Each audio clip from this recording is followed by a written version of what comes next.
Chapter 8.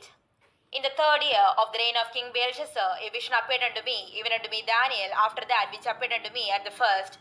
And I saw in a vision, and it came to pass when I saw that I was at Shushan in the palace, which is in the province of Elam, and I saw in a vision, and I was by the river of Ulai. Then I lifted up mine eyes, and saw, and behold, there stood before the river a ram, which had two horns, and the two horns were high, but one was higher than the other, and the higher came up last. I saw the ram pushing westward and northward and southward, so that no beast might stand before him, neither was there any that could deliver out of his hand. But he did according to his will, and became great. And as I was considering, behold, an he-god came from the west on the face of the whole earth, and touched not the ground, and the god had a notable horn between his eyes. And he came to the ram that had two horns, which I had seen standing before the river, and ran unto him in the fury of his power. And I saw him come close unto the ram, and he was moved with choler against him, and smote the ram, and brake his two horns, and there was no power in the ram to stand before him.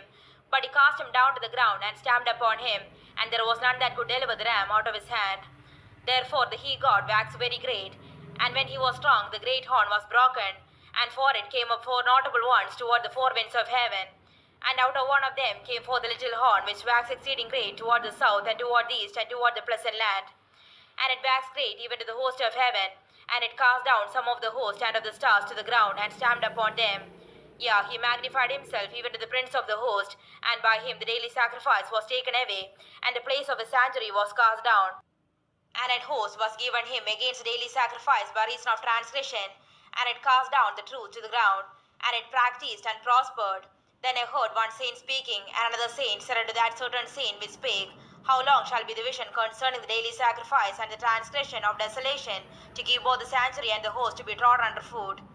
And he said unto me, Unto 2,300 days, then shall the sanctuary be cleansed. And it came to pass, when even I Daniel, had seen the vision, and sought for the meaning, then behold, there stood before me as the appearance of a man. And I heard a man's voice between the banks of Ulai, which called and said, Gabriel, make this man to understand the vision. So he came near where I stood, and when he came, I was afraid, and fell upon my face. But he said unto me, Understand, O son of man, for the time of the end shall be the vision. Now as he was speaking with me, I was in a deep sleep on my face toward the ground. But he touched me, and set me upright. And he said, Behold, I will make thee know what shall be the last end of the indignation, for at the time appointed the end shall be. The ram which thou sawest, having two horns, are the kings of Media and Persia. And the rough god is the king of Grecia, and the great horn that is between his eyes is the first king. Now that being broken, whereas four stood up for it, four kingdoms shall stand up out of the nation, but not in his power. And the latter time of their kingdom, when the transgressors are come to the full, a king of fierce countenance and understanding dark sentences shall stand up, and his power shall be mighty, but not by his own power. And he shall destroy wonderfully, and shall prosper and practice, and shall destroy the mighty and the holy people. And through his policy also he shall cause craft to prosper in his hand, and he shall magnify himself in his heart, and by peace shall destroy many. He shall also stand up against the prince of princes, but he shall be broken without hand. And the vision of the evening and the morning which was told is true. Wherefore shut thou up the vision, for it shall be for many days. And I Daniel fainted, and was sick certain days. Afterward I rose up and did the king's business, and I was astonished at the vision, but none understood it.